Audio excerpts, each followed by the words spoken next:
Hello guys and welcome to today's Los Blancos podcast. Now today we will be discussing the Sevilla game and we will be previewing that as well as the return of more transfers. That's going to be exciting as well. I do apologise for last week because we did not get that podcast out. We had a pre-recorded one ready but I lost the files, so that is on me.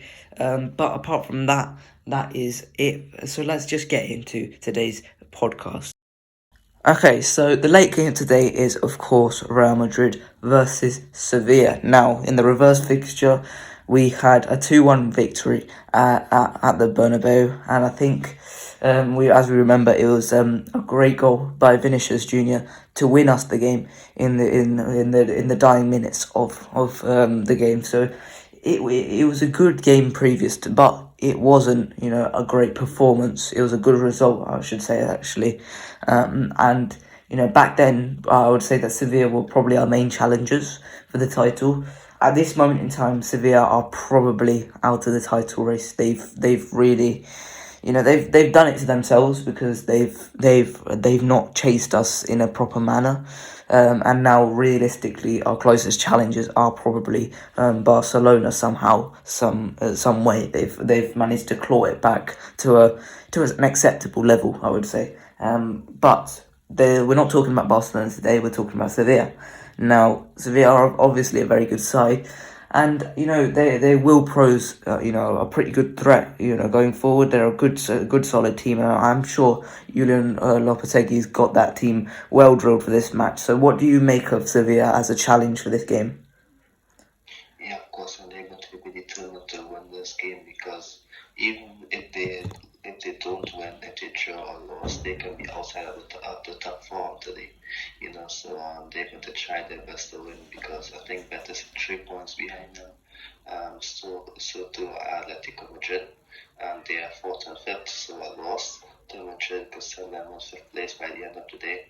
I'm not too sure who's in sixth place, but I did see the fourth and fifth place teams there. So Sevilla will be trying their best.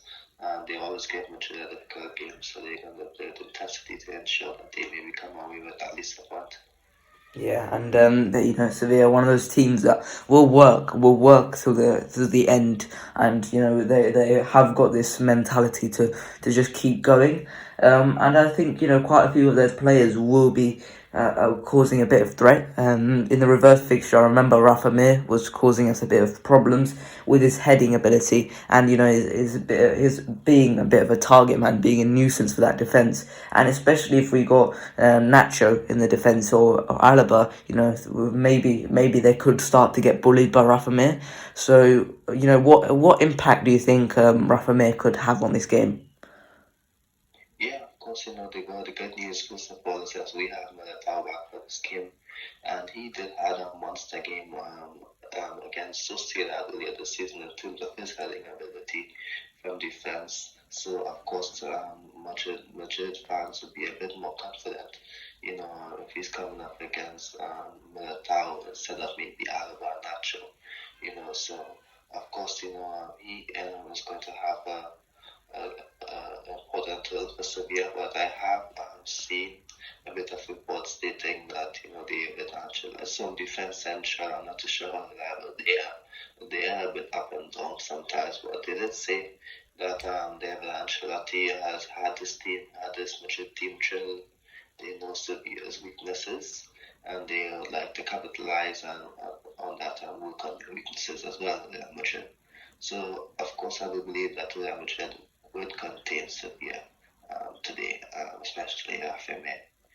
Yeah, and Militao returning is going to be a huge factor in this. One last player, but we will look at it before going into our starting 11s is Jules Koundé. Now, it's a player we've been linked with, the player we're going to discuss in the transfers bit, not so in quite a bit after this section. But Jules Koundé, he's a very good defender, and I think he's going to be a huge factor in whether Benzema and Vinicius have a good game, because Vinicius, he's going to be cutting inside and coming up against Jules Koundé. So, what impact do you think Jules Koundé could have on this game? Yeah, he's actually a good defender. He wins the ball. He can take the ball forward when he wins it. He's such a versatile defender, can play at fullback as well. But I do believe that he is one of the guys who can definitely have an impact and slow down Valencia, so making him have less of an impact on the game.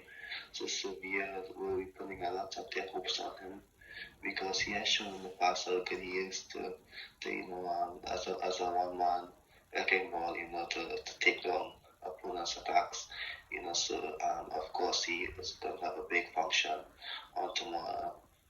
Just like some of his other defenders. So of course, and you can simply bypass that with many other simple tactical tweaks or personal changes in game moments. So of course, he can definitely hinders Vinny's game a bit, but that could easily be adjusted. Yeah. So let's get into our starting 11s now.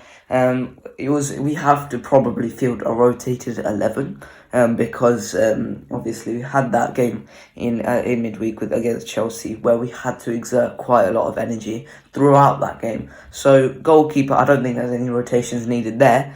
But Thibaut Courtois starts, I presume. Yeah, I'm sure goalkeepers can play a football game every day. I'm being honest. Yeah. So I'd go to. Yeah, they don't have to do much. Courtois did have to do quite a bit against Chelsea. He did have quite a few shots to contend with, but I think he should be fine for this match unless there's something we don't know. So let's move on to right back. Now this could be a bit of a problem maybe if Carvajal is tired from that match, and we know Carvajal's quite injury prone. He hasn't had an injury in quite a while, I would say, quite a while being a couple of months, and that's quite a while for Carvajal. But he has been on good form, so I presume Carvajal would be starting here. Yeah, I think most likely Carvajal would start, and Lucas will get the other one 3 days later. Yeah, I think Carvalho's had quite a few games recently, and I think we should start to reward him even as much as we criticise him. So let's move on to central defence, and we'll do left back as well because it ties in perfectly with this defence because Marcelo and Ferland Mendy are both injured for this match. So we're gonna have to either rely on Alaba or Nacho to go left back because Miguel Gutierrez is also injured for the rest of this season. So let's start with the two centre backs. Who have you gone for? Now the truth is, let me just pull it back a bit. I would have gone for Lucas at full back and Carvajal at left back, but I know that's quite impossible, for Ancelotti to think of that at the moment. But I would just go Alaba, Militao at centre back and Nacho at left back. Yeah, I've gone for Nacho and Militao at centre back with the Alaba at left back. I think Nacho might get stretched by that Sevilla wing. I think with the Lucas Campos, I believe, would be starting on that right wing. He might be able to technically outwit Nacho a bit. But in terms of pace, I think they're probably they're not. Lucas Campos probably wouldn't have too much of an edge over Nacho, but I do think if Alaba played left back, I think he would offer us something more going forward, and we may need that to try and break down Sevilla throughout this game. So I think for me, it's more of an attacking switch to put Alaba at left back, but I think either way, I don't think it would cause much of a difference in this game because Lucas Ocampos isn't the most quick and tricky winger. He's more of a technical, shooting, assisting. He's kind of that type of winger. So I think we should be fine if we played Nacho at left back. Now that midfield. Now this midfield is going to be huge because Casemiro is obviously missing out in this big game for us. So and in midweek we had to exert ourselves because Modric, he played the whole 120 minutes, and he really gave it his all. Cruz only played 70 minutes, but he had to work hard for that amount of time. Valverde had to work extraordinarily hard. But I don't think Valverde is too much of a problem. So, who have you gone for in that midfield three? This ties into my left back situation just as much. So I have gone for Toni Kroos in the middle, and flanking him would be Eduardo Camavinga and Fede Valverde. So they can also help out the full backs as well, and they can also have the intensity to push forward and also drop in a bit, to help out Toni Kroos a bit. Because I do believe that, Iwala is Nacho or Alaba at centre back. Tony Cruz, he in possession will be so crucial against the Sevilla team.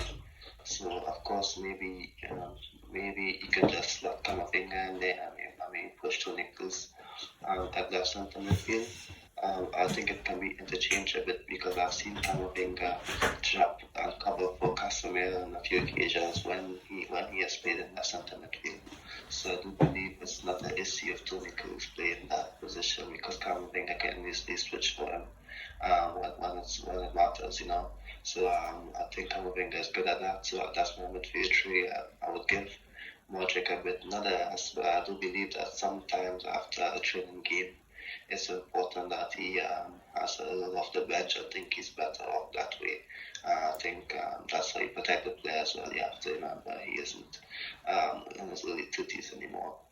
So as much as we would celebrate our good years at 36 years old, we can't, push it too much. So Toni Kroos, he played 72 minutes against Chelsea, and I'll go for Camavinga and Valverde flanking them because Casemiro is suspended in case anyone forgot.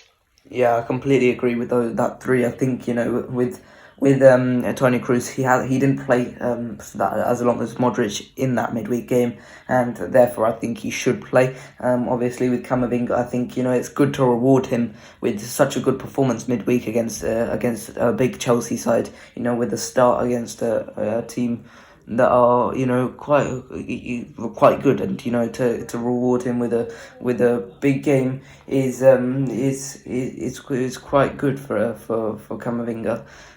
So that is why I've gone for Camavinga ultimately.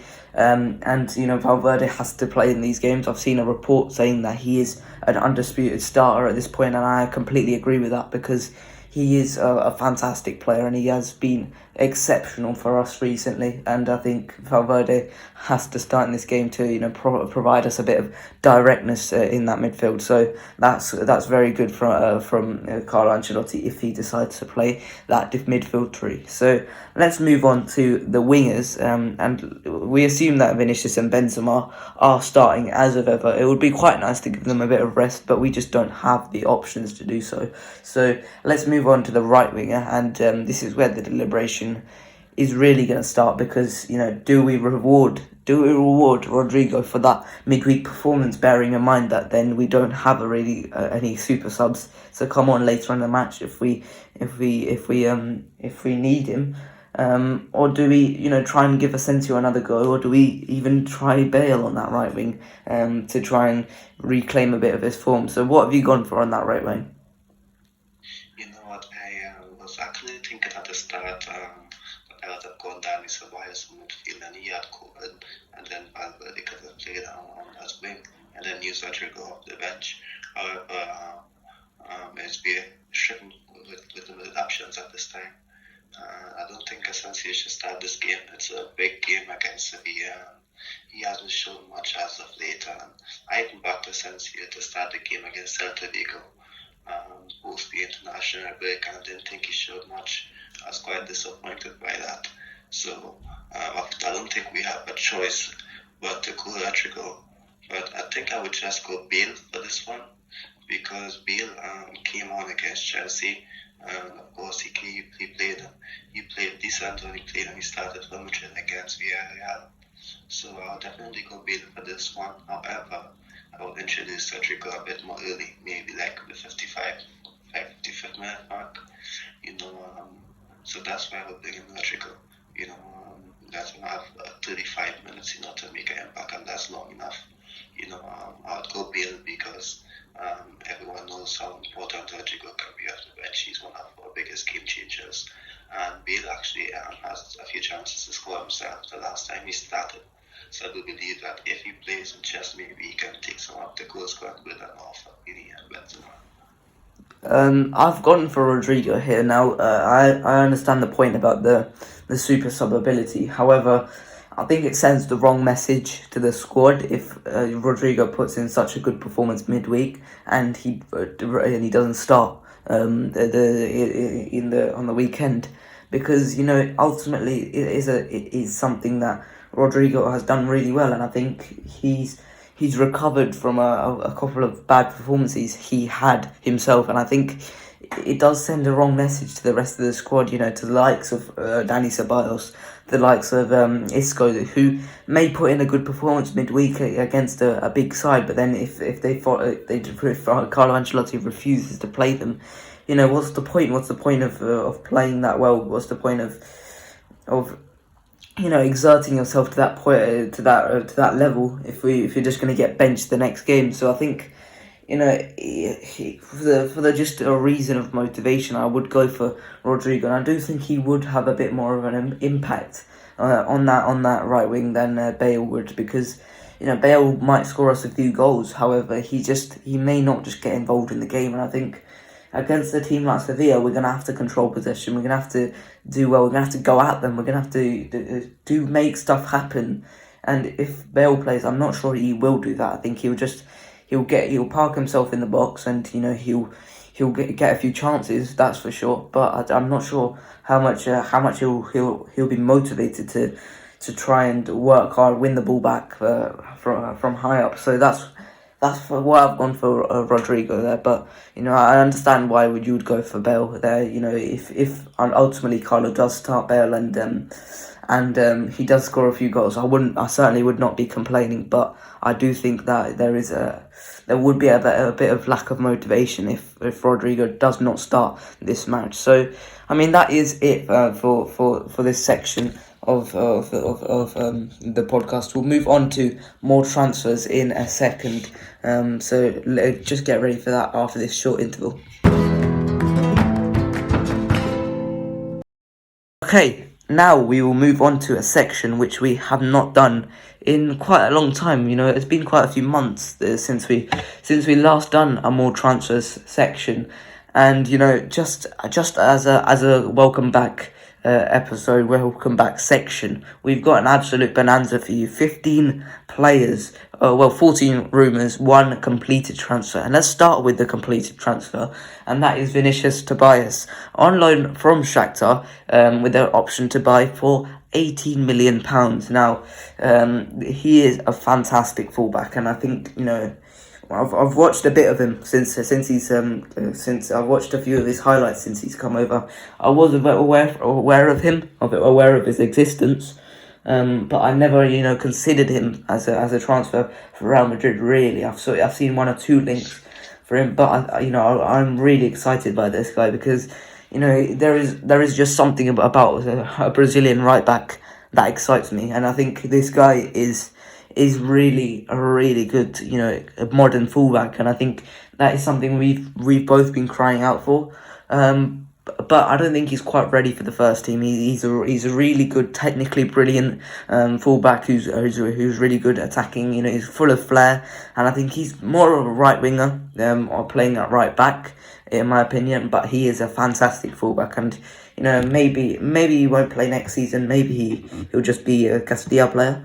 But he has been training with the first team. So what do you expect of Vinicius Tobias in the future? Yeah, but personally, I don't think he can play this season because the non-US spots has already been filled. So the latest report I saw that he won't be able to play for the action on the first team, and he can play at Castilla. So I'm happy that we signed him. Obviously not too sure of his potential, how much he can offer this season because he's quite young. Of course, he hasn't played much for Shakhtar because he's young. But I do look forward to seeing him on the first team. I do believe that we should take our time with him and see what he does. So, of course, even though he's young, that means that he hasn't shown enough yet to be the answer, to be a big solution in our fullback issues. So definitely think that he should definitely have maybe, you know, a lot of games with Castilla, you know, see how he develops a bit.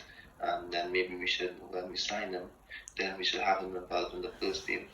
Because, of course, you know, if he does well at Castilla, then, of course, age is just a number, you know, and then he should have opportunities at the first team. But unlike many of the Castilla youngsters, he is obviously from Brazil, and it's going to be difficult for him to play when there are other guys like Kubo, who maybe would want to have that additional space in the squad, you know, for non-either position. So Of course, we should definitely take our time with him.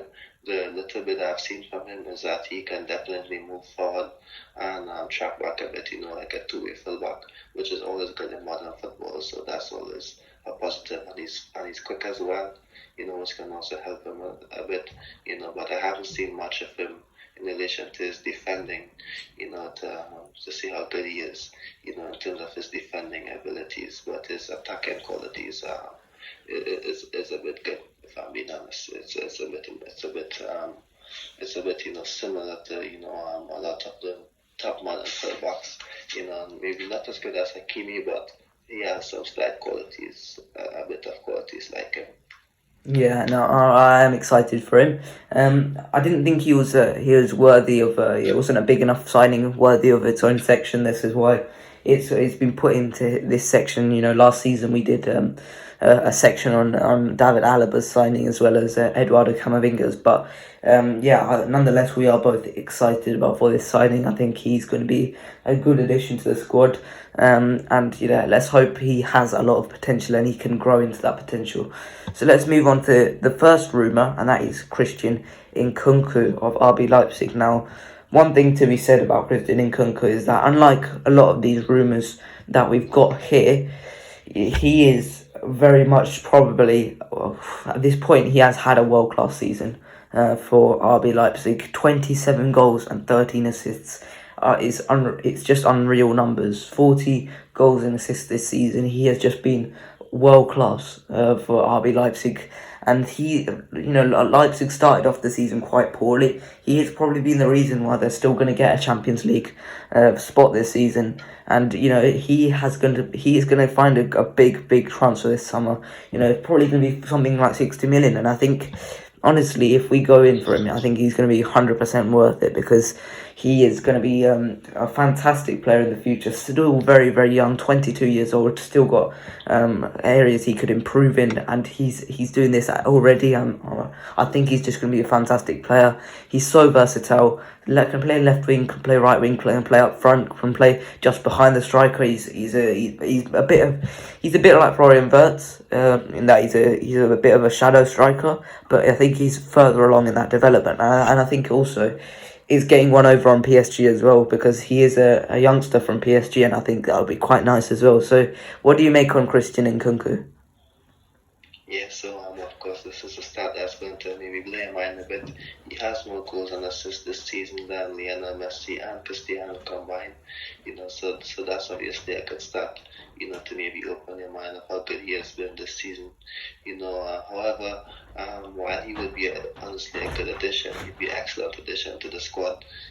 Because his goals, his numbers has been excellent. His confidence has been so much better this season. I remember one of the first moments I saw of him was when he missed a penalty for PSG. Then I think he left that very same season he left, and he has definitely taken a step forward, and he's becoming one of the best young players in his position. The only issue is I do believe that if we do have Vinicius and Mbappe on the wings, because he can play on the right wing as well. So I do believe that's what's going to give him a good edge in this quality signs. I do believe that we have wingers in Vinicius and Mbappe if Mbappe does sign. So it's going to be a bit difficult for me to say where he would play and how much minutes he'd get. Especially if we have Rodrigo as well, and I would like to see Rivas play a bit more. Maybe a bit of Peter as well.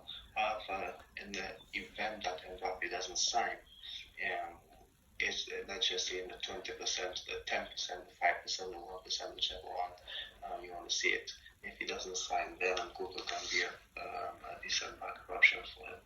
Yeah, and he is worthy of a move this summer for RB Leipzig, and clubs like Man United have been linked with him. Man United are obviously linked with everyone, but I think that's a bit more than just a sudden rumour. And I think he could be very, very good, and he will fit into the French contingent in this squad already, so that's good as well. And he is also a French national team. At this point, I would say he's a starter for the French national team, which is amazing for him. So let's move on to the next player, which is Mirai Demiral.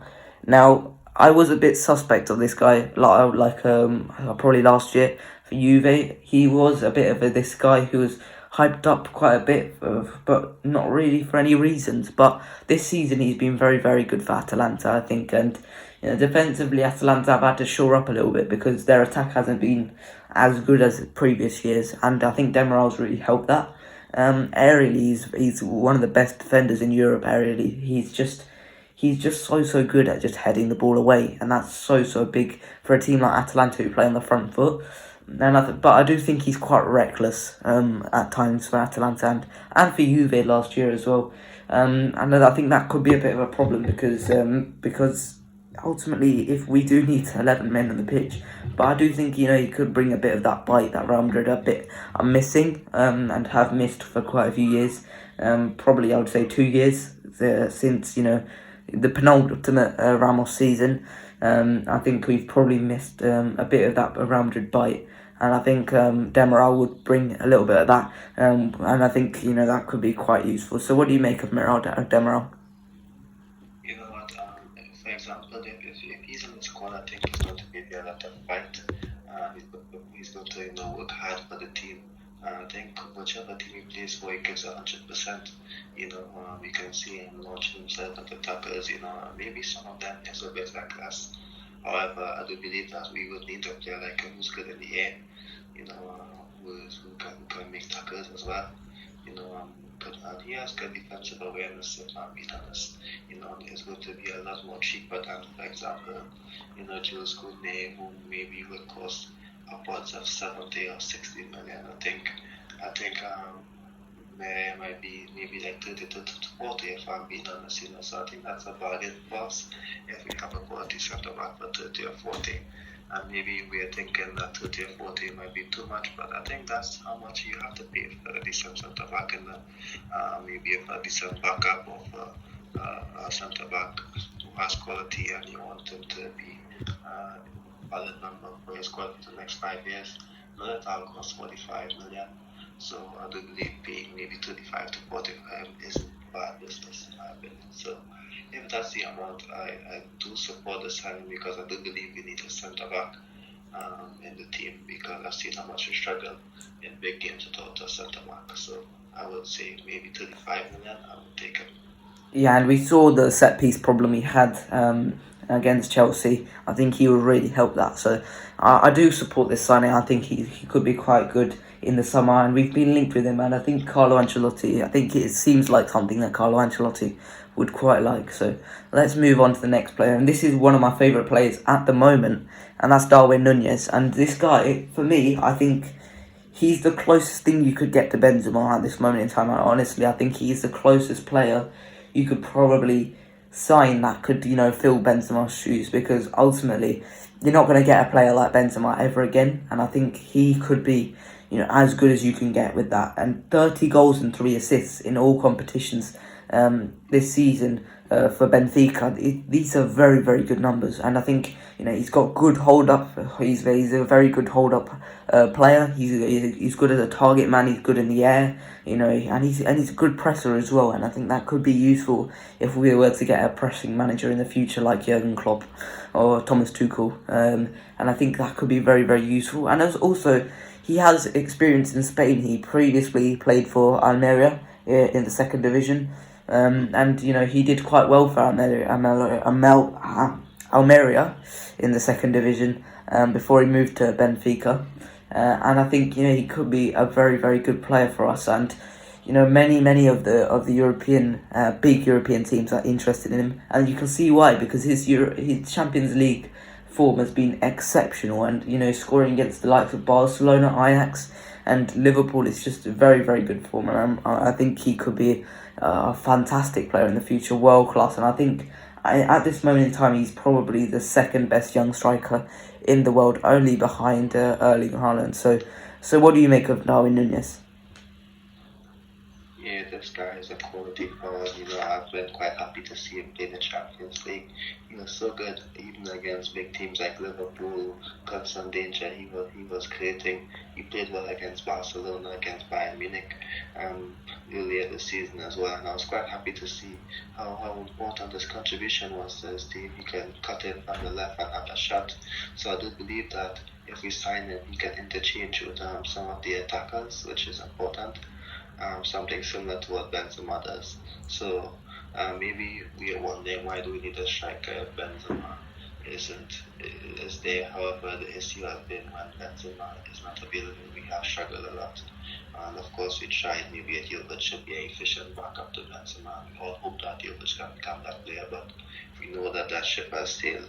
So if we have the opportunity to sign a striker, maybe for not too much money, who's maybe a bit similar to Benzema and can definitely replace him. For example, Benzema would need either against Sevilla or Osasuna, we need someone to step in for him.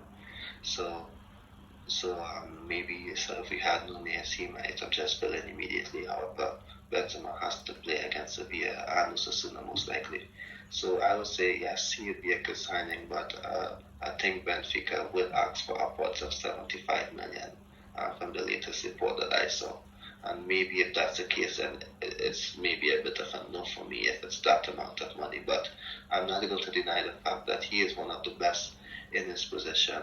And he is definitely, going to be one of the best strikers in the world, maybe in 2 years. Yeah, and one final thing before we move on. He's been doing this for 2 years, I think it is, at Benfica. This year and last year, he has had two good seasons for Benfica. Last season wasn't as good. It was more of a target man campaign from. I remember when I looked at his stats, midway through the season, I remember he got 10 goals and 10 assists, which was very, very good for him. And he played as that up front, and so I think he did quite well. And I think he could be very, very useful as a backup to Benzema, and in the future as the main man. And I think come the future, I think he could be a Real Madrid type striker. But let's see what happens with him, because there could be a big chance that he moves this summer. Let's move on to the next player, and that's Enzo Fernandez of River Plate. Now, this one's a bit, I've asked you quite a bit to research this guy, because I didn't really know much about this guy. I do like watching River Plate from time to time. It's quite hard when you're in England, because obviously the timing isn't very good in terms of South American football or anything in the Western Hemisphere. It's quite difficult to watch any type of football there. So I do try to catch a few of the highlights. And I think Enzo Fernandez, he's someone that's slipped under the radar, because I thought he was quite old, to be totally honest. I didn't know he was 21, but he came up on my radar a couple of weeks ago. I remember it was a report saying that Real Madrid and Man United are both interested in Enzo Fernandez, and I've constantly seen River Plate fans hype him up so much every single time. There's just so many River Plate fans just saying this guy's going to be incredible. He's going to be very, very good. And there's a player for Bayer Leverkusen, Ezequiel Palacios. He was a very, very good young player for River Plate a couple of years ago, and a lot of River Plate fans are saying that Enzo Fernandez is better than him. And there's got to be something about him, because River Plate fans do see quite a lot of talent come through their system. And I think, if River Plate fans rate him that highly, surely there's something about him. So, he's quite composed, he's good technically, and he's on the fringes of that Argentina squad, which is quite impressive for his young age. He's 21, and I think he could be quite a good addition in the future for Real Madrid. So, what do you make of Enzo Fernandez? At first I thought he said Enzo Perez, and I know obviously he's one of Valencia's former players who struggled in La Liga, and I was kind of confused a bit. However, Enzo Fernandez is a good player. I haven't seen much as him as I've seen some of the other players on this list, because I don't keep up with. I must admit, I don't really keep up much with football in Argentina. If I'm being honest with myself and with you guys. However, I've seen a few clips of him, and he is definitely good on the ball. But I must admit, I would have to leave this one up to you to make a judgment on it. Yeah, River Plate are asking for 20 million on him. And just to be clear, I don't watch any like obscure matches. If there's like a River Plate versus Boca, I'll try to watch the highlights, something like that. One of the big games in Argentina. But I think when he plays one of those big games, he looks quite composed. He's good technically. I think ultimately he's a young player, and Real Madrid has to invest in that type of player. If we want to, last week we talked about in midweek actually we talked about lack of squad options in this squad. If we want to get that type of player, we've got to make a risky investment like Enzo Fernandez. So I think 20 million for him, it's going to be tough. I think it'll be a risky investment, but I think we've got to try and take those risks in the hope that someone like Enzo Fernandez does well. But there is obviously the problem of the non-EU slots, and I think that could be quite a big problem. So I think if we are willing to use one of the non-EU spots on him, then sure, go in for him, pay the £20 million fee for him. I think that's worth it. He's a good player, but ultimately, if we aren't willing to do that, then we should just leave Man United to go ahead and sign him. So let's move on to the next player, which is Jules Koundé. Now, we discussed him a little bit, so let's keep this one short and brief. Obviously, very, very good technically, good at dribbling, and I think he's a fantastic defender, and I think he could be a very, very good addition. We've spoken about him, but obviously my reservations about him is his height. To be totally honest, 5'11". It's just not possible because of the fact that we've got two other defenders who are under 6 foot, and it's unfortunate for him because he's a fantastic defender, and honestly he's one of the best young defenders in the world. But it's just not possible when you've got two other tiny defenders. They're not tiny, they're actually quite tall, but for defenders they're quite small, and you just can't have that. So what are your thoughts on Jules Koundé?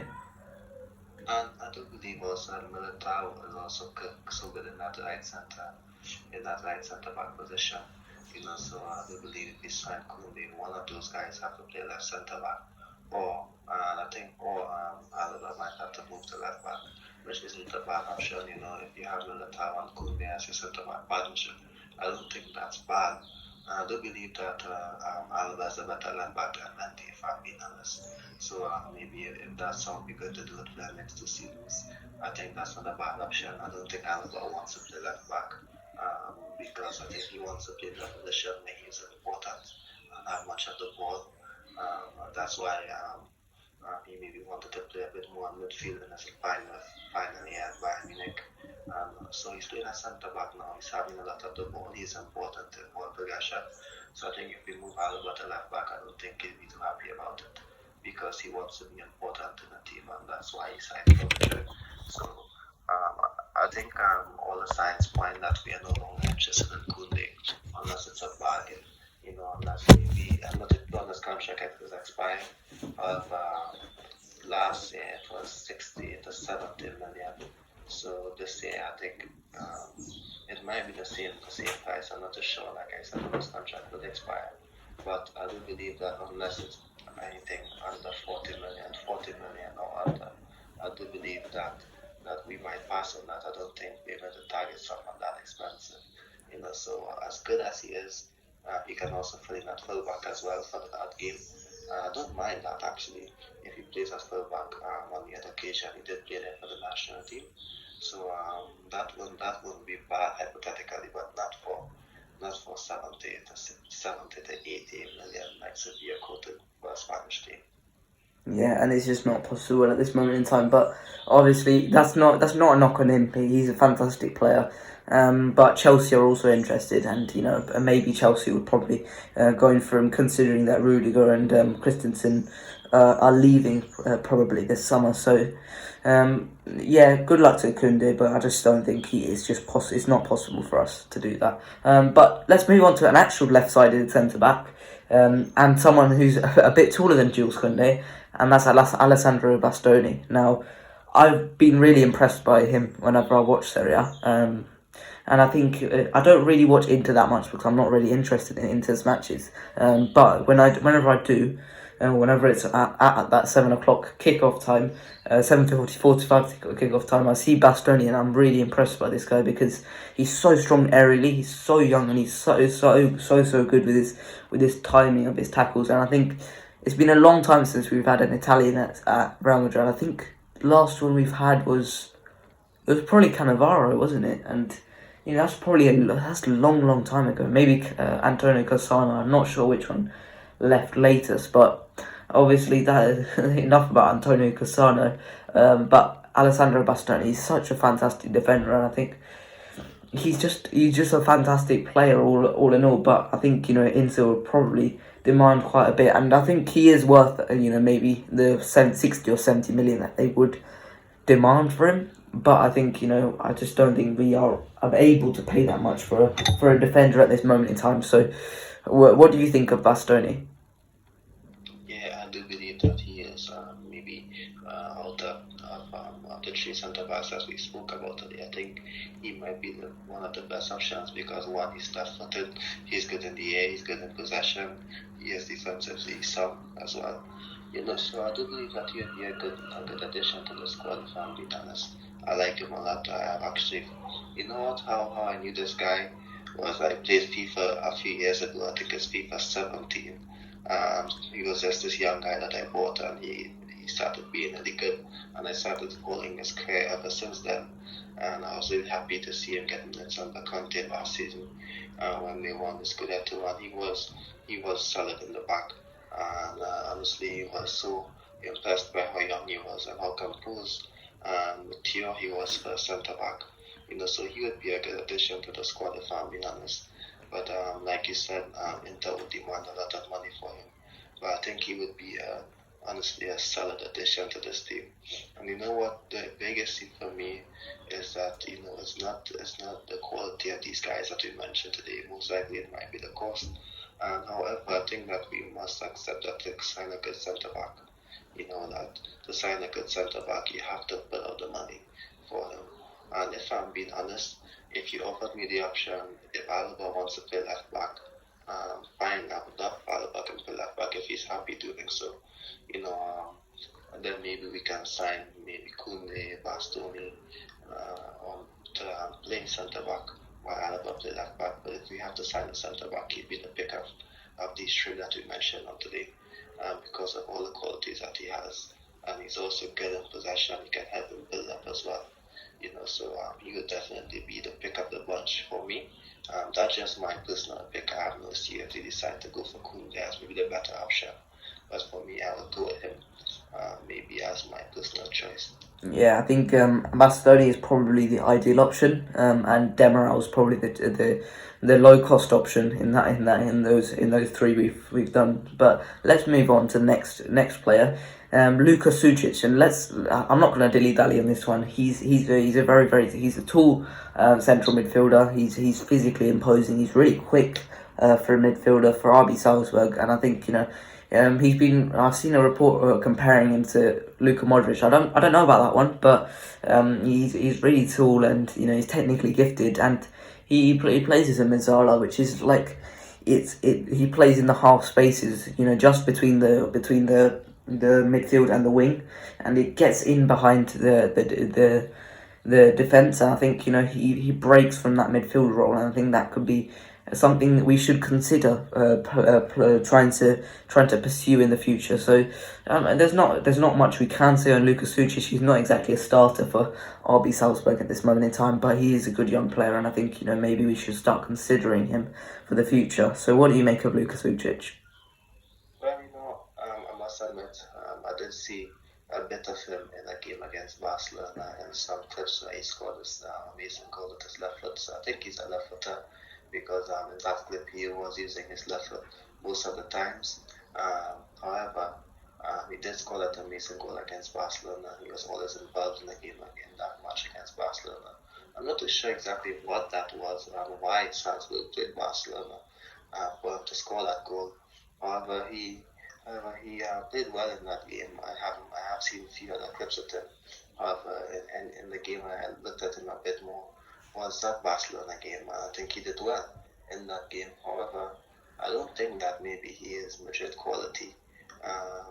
If I look at that Barcelona game, he did well, but he wasn't phenomenal. Despite scoring the goal. However, I'm judging him off of one game. So in that Barcelona game, he's good in possession.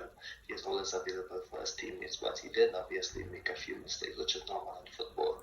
But I'm judging him off of one game. So do you think that maybe he's a Real Madrid there? Not at this moment in time. I don't think many of these players are. To be honest, on this list, we had most of these players are probably for the future. You could probably say that. It's players like Enzo Fernandez. I said that maybe he could play for Real Madrid in the future, but at this moment in time, Suchik is obviously not at the level of Real Madrid. But in the future, there's obviously every possibility that he could play for Real Madrid.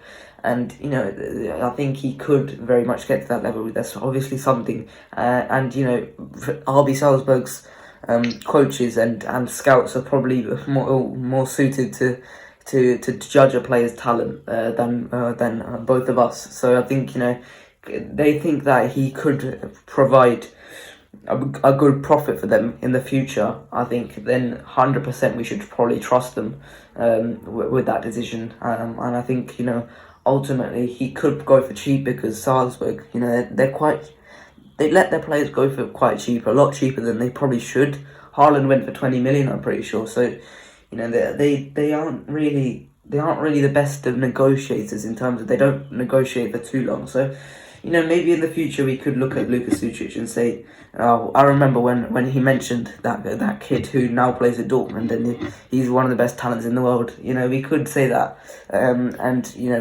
but we could also say that this guy plays in the Austrian second division in a couple of years' time, and we could all forget about him. So, this is a bit of a 50-50. But yeah, I think he could play for Real Madrid in the future. But let's move on to the next player. And let's move on to another youngster. And we'll do a couple of the youngsters now. We'll finish the youngsters now, and then we'll move on to some of the maybe more Real Madrid quality players at the moment. Let's start with Kamaldeen Sulemana. And I think this guy's probably a bit more Real Madrid quality than Luka Suchik. And I think we've got a good relationship with Rennes after negotiating the Eduardo Camavinga sale last season. And I think, he's a quick, tricky winger, 4 goals, 2 assists this season, 20 years old, Ghanaian. He's a good winger and I think he's got a lot of potential. So, what do you make of Kamaldeen Sulemana? I think he's a good option because he can be a Vinicius Junior backup. Other than that, I don't think that he maybe might have the best impact. I think he's a bit similar to Vinicius to an extent, a bit close to Vinicius in terms of how they like to dribble, their style of play. So I would go for him maybe as a Vinicius Junior backup there. However, there's a lot more to Vinicius' game now than just dribbling. I remember we were looking at Jeremy Doku. We did say that he can be a good option to fight along with Vinicius for that spot on the left. If someone like Eden Hazard doesn't get up and take his opportunity, that was at the start of the season when I was just introducing this podcast to you. However, Vinicius has added a lot of tactical insight to his game. I know he has a good connection with his teammates. So I think as much as these young players are similar to Vinicius, it's just now more about if they are signed, they would have to take time to have the opportunity to be molded into the squad and link up with their teammates, have that chemistry that Vinicius now has with his teammates. So he could be a decent Vinicius backup, but I'm not too sure how much game time he will get if that's his function, being honest. Yeah, and he's probably never going to get to the quality. You could say that Suchik could, but I don't think Sulemana could ever really get to the quality of Vinicius Junior. And to be honest, I don't really back him to do so, but I think he could be a very useful player. And at least he could get to the level maybe Lucas Vazquez had, and that may be seen as an insult, but ultimately Lucas Vazquez has 3 Champions Leagues and you don't. So there's something to be said about that. So let's move on to the next player, and that's Andreas. I'm going to butcher the second name. Sheldrup. I think I did that quite well.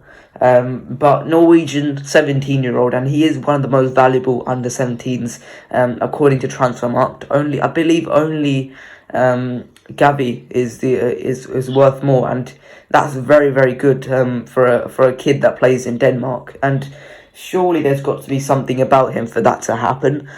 He hasn't played that much for Nordsjælland this season. 3 goals, 1 assist in the games he has started. And he there's not much to be said, but ultimately he is a very, very young player, and I think he could get to the level of Real Madrid in the future. I did watch a few of his highlights, and he did look quite good. He looked quite good technically, and he's quite quick as well. He is running behind defenders on a regular occasion in Denmark, to be fair, but he could get to quite a good level. And if he's hyped up this much at such a young age, maybe there's something about him that he could get to, and let's hope that he can do something good with his career. But maybe it's a bit premature to consider him for Real Madrid. But what do you make of Andreas Sheldrup? Well, I mean, if I have to compare him, I think he's trying to mold his game maybe like Martin Odegaard, if I'm being honest. He isn't as good as Martin Odegaard, maybe like a performance version to Martin Odegaard, and that's not bad because Odegaard is an amazing player, and of course, there's nothing wrong with molding your game like Martin Odegaard, but he's not left-footed, he's right-footed, but he makes similar passes, he jumps into similar spaces, but this time more on the left half spaces. Odegaard not defeated on the other side of the pitch when he jumps into those half spaces. But he's still 17. Sometimes you have no idea what to make of these players when they're that young. I don't know much about the player before I had to do a lot of research on him, but he has a bit of qualities. But I mean, think about it. I don't know if we should sign a player like him. If he's going to sign, maybe he's going to play as Castilla, that he might struggle for minutes. Unless maybe we sign him and then he plays at Castilla, maybe he's loaned out a bit, to get more game time elsewhere. Similar to what we did with Odegaard. But I don't think that he might have a big opportunity in the first team if we do sign him. So I'm not too sure what would be your analysis of him, if we should sign him or not. Yeah, I've also went onto the Nordsjælland website, and I clicked on an article that compared him to a bit of a previous wonder kid. No longer, I don't know where he plays anymore. He's just completely been wiped off the surface of the earth, and that's Emre Moore. Sorry? Oh, okay. Emre Moore. And no, it was Emre Moore from Nordsjælland, and that was just a bit like weird, because Emre Moore also played for Nordsjælland, and I think Emre Moore is a bit more of a flair winger. Tried a lot more tricks, but hopefully he hasn't got the attitude of Emre Moore. And in the end, Andreas Sheldrup, he could become a very, very good player, and I think I like the Martin Odegaard comparison. I think they play similar ways. Ultimately, I think if we do buy him, I think it will be cheap. We're not dealing with exactly a big club. No offense to any Nordsjælland fans, any of them watching. I doubt there are, but obviously we're not dealing with one of the biggest clubs in the world, and I think it could go underneath 5 million, which is for one of the most valuable under 17s in the world. I think that's quite good. And yeah, there's not much else to say for Sheldrup. So let's see how that story develops. But let's move on to another player, another youngster, probably the last youngster we're going to look at, Alberto Melero. I remember saying in the intro his name a bit like Alberto Moreno, but he's an 18-year-old who plays for Las Palmas, and he has been compared to Pedri a bit, and obviously the Las Palmas also made Pedri as well, and I think he plays quite similar to Pedri. He plays off the left. He's technically superb. 18 years old. Plays on the left or in the middle. Plays a bit higher than Pedri, I would say, actually. And he is quite diminutive. 5'7", very, very small. I think he needs to fill himself out if he comes to Real Madrid. But I think he could be quite a good player to have. Technically superb as well, just like I said. So can you say anything else on Alberto Morero? No, I haven't seen much of him other than a few clips. However, I would just say that I hope that this isn't one of the situations where Perez is trying to snap up all those young Spanish midfielders so that he won't miss out on someone like Pedri, similar to what he did when he missed out with Neymar. So I'm not too sure if that's his plan, maybe to snap up all these young Spanish midfielders. You know, so let's see. I think he would be more likely to give an assessment of this player over me. Yeah, I mean, we missed out on Pablo Torre, I remember, a couple of months ago, a youngster from Racing Club Santander. He went to Barcelona. Ultimately, he's going to be cheap from Las Palmas, but they're not going to demand much. Ultimately, he's been compared to Pedri, and, the guys at Las Palmas, they've watched him a lot more than both of us, and ultimately, you've got to take their word for it. So, personally, I think he is worth a punt. I think I don't know the exact quote it was.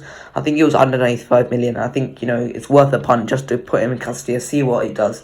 Maybe if he is as good as Pedri, then we've got a player on our hands there. But yeah, ultimately, I hope he doesn't go to Barcelona.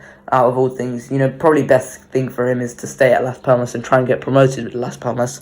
But they're not going to ask for much, so I think he is worth a punt there. But let's move on to a player who I think honestly is probably the best centre back and probably would be my centre back choice. In the whole of world football, if we had 80 million to spend on a centre back, I would spend it on Josko Guardiola. And I think, to be totally honest, he's just, for me, I think he's a generational talent. I think he is that good. He was touted as one of the best centre backs at Dinamo Zagreb, and I remember he played quite a few big matches for Dinamo Zagreb in the Europa League.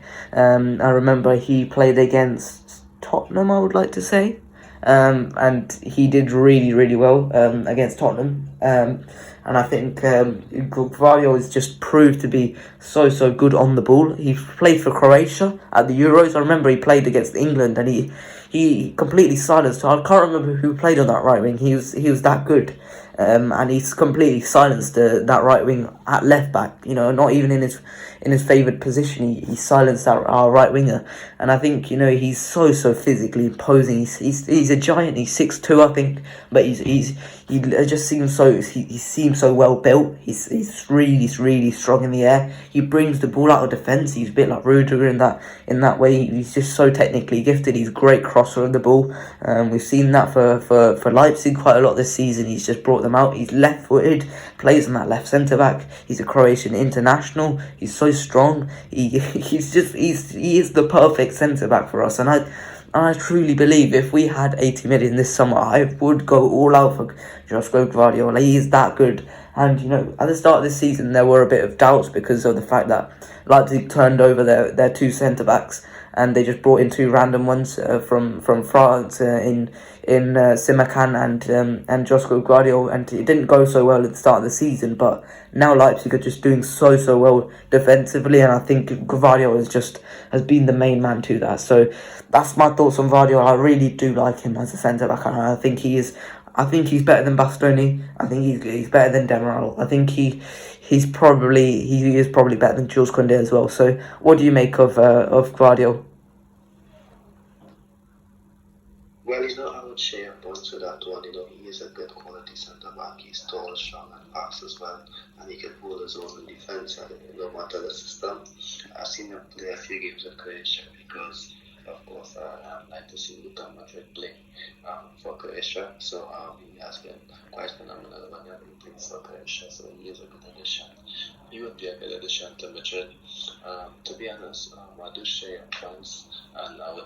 Obviously, you said it so well, so I would definitely give you, let you have most of the say on this player because he explained it so well. But however, I'm not too sure about the 80 million because, like I said, I'm not saying no. I'm just saying you would definitely have your reasons for saying 80 million, but maybe I would just say that maybe it should be maybe 50 to 60. Do you think maybe that's more fair? Yeah, I was a bit over. I went a bit over with the 80 million, but over, I think 50 to 60. I think would be a very good price for him. Okay, well, yeah, maybe that's fair enough because, like I said, I did see him play a few times for Croatia because, like I said, with the Madrid situation. But other than that, I haven't seen him play much for Leipzig this season because I didn't follow much on Leipzig except for the attacking players. So I would give you the go on this one. Yeah. Let's move on to the next player though. A bit of a there's not much to say about Serge Gnabry, but obviously there is a bit of a contract dilemma, and seems like it's really much of a stalemate at this point, and I don't think that I've followed that situation, and there's just not much development, so there could be a bit of a problem there. And it's similar to David Alaba. I think there could be, for a chance for us to snap him up on a free when his contract expires, and I think that could be quite good. But he's also out of form, and the Bayern fans have started to turn on him a bit as well.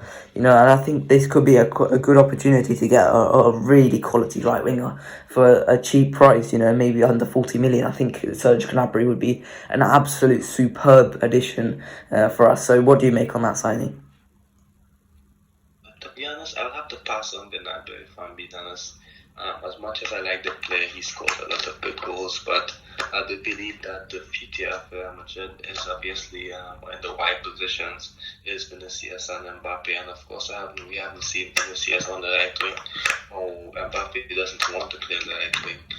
If I don't think that's what people want to do. So I do believe that it's going to be difficult to sign a player and then expect him to play many minutes if the future is Vinicius and Mbappe, or to sit one of them is going to be difficult. I don't think Madrid fans will accept that too much.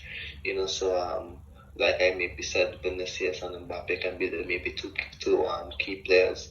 Then have like Rodrigo and maybe Rivas and Peter backing them up, because of course, like we always say, if we have Vinicius and Mbappe, they are the two guys that we're gonna play.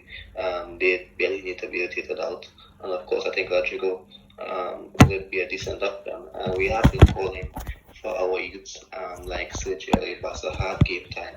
So I do believe that this could be an opportunity for them to take a step up. Rivas and Peter, who they're all good players. So I hope that he doesn't sign, and that doesn't mean that I don't like the player. He won't be a good addition.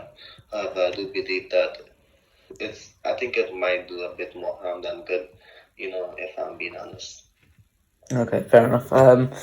Let's move on to the next player. We'll do Kieran Tierney next, and this is the penultimate player, Kieran Tierney. Now, we've obviously had that left back dilemma, but I do think Kieran Tierney is a fantastic player. I watch him most weeks for Arsenal, and I think he has been probably one of the key players for Arsenal. He's been out of form recently, but I do think he's a fantastic player. However, the main problem with Kieran Tierney is probably his injury record, and I think, considering the only reason that we look at left back is because of Mendy's injuries, to go out and buy another injury prone one is probably not the greatest of ideas. But I do think, we haven't had a Scotsman at Real Madrid for quite a while. I can't even dig out a Scotsman from my head for Real Madrid before. So, he's really good on the ball. He's a good crosser, and he works hard, and he's a leader. I mean, he's a fantastic player, and I've only got praise for him. So, what do you make on Kieran Tierney? You know what? I think that most of our left back options have a bit of injury issues. Right now, Mendy and Marcelo without even Miguel at his young age is having some injury issues this season. He had his maybe I think this is his third injury this season, and this time he's out for the rest of the season. So that's I guess that the issue is for Madrid at left back is that without Mendy, it's a bit of a scatter. They don't know what to do. I think that Ancelotti doesn't trust Miguel, which is a shame. And I don't know. I don't think Fran Garcia is good enough for Real Madrid. He'd be a good cheap backup option, but I don't think he's good enough to take us to the next step forward. And why I would say yes to Tierney is that I believe that he could be a player to push Mendy to maybe become better or overtake Mendy, and he can become better and overtake Mendy, if I'm being honest. Because I don't think that Ancelotti might trust Miguel, and like I said, that's a shame. And if he isn't going to do so, and we have, let's just say we can get Tierney for like 40 mil, and he can definitely push Mendy or like take over the left back position. I'm okay with that because having two good left backs isn't always a bad thing. So it's a bit a split decision for me, and I don't know how Miguel's health will be next season. My preferred option would be for Miguel to back up Mendy because I do believe that Miguel can become such a good player and and definitely take over Mendy's spot one day. However, I don't know how his injury issues will be. And if Ancelotti doesn't trust Miguel, we need a good left back, to definitely, challenge Mendy because I think he has shown a lot of flaws this season, if I'm being honest. And one of the match reports after the Chelsea games was that he and Nacho was one of Chelsea's trigger points, to win back the ball and pressure Madrid, and that's never a good sign. But I do believe that Tierney can be a good option for Madrid because he can definitely be an option that the coach would trust, to start over Mendy in big games. And if he does sign, I think that might be a bit of a shame for Miguel. But like I said, that the only way I would sign him is if Miguel isn't being trusted by Ancelotti. Yeah.